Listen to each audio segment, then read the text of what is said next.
Solar, solar लावणार आणि सबसिडीही मिळवून देणार।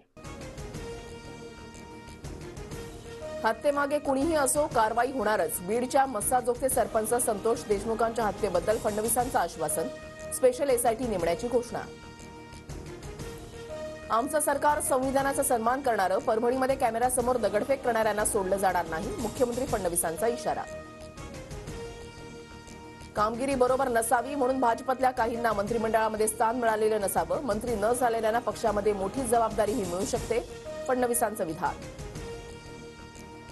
ईव्हीएम म्हणजे every vote for Maharashtra.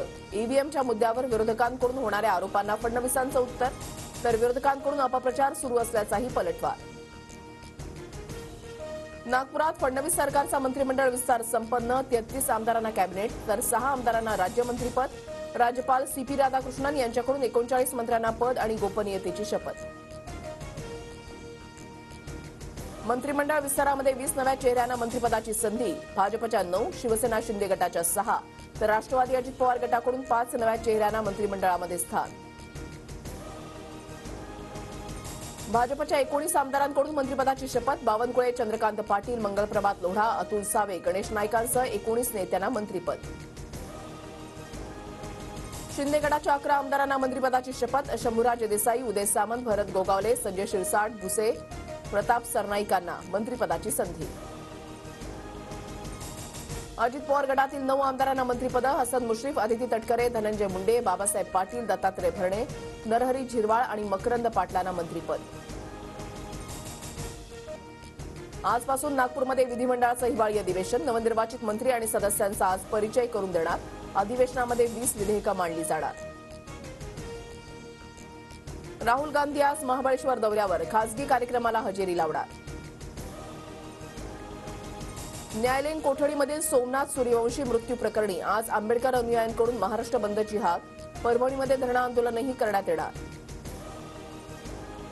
Thackeray गटाच्या युवा सेना सिनेट सदस्यांची विविध समित्यांवर निवड। स्थायी समितीवर प्रदीप सावंत, खुल्या प्रवर्गातून मिलिंद साटम, व्यवस्थापन परिषद सदस्यपदी तर आरक्षित सदस्यपदी शीतल शेठ देवरुखकर।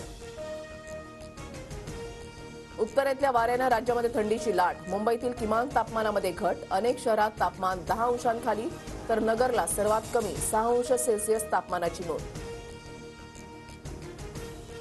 पुण्यातील पीएमपीएमएलच्या तिकिटांच्या दरामध्ये वाढ होण्याची शक्यता। 2 वर्षातील 706 कोटींची त्रुटी भरून काढण्यासाठी दरवाढ केली जाणार असल्याची माहिती।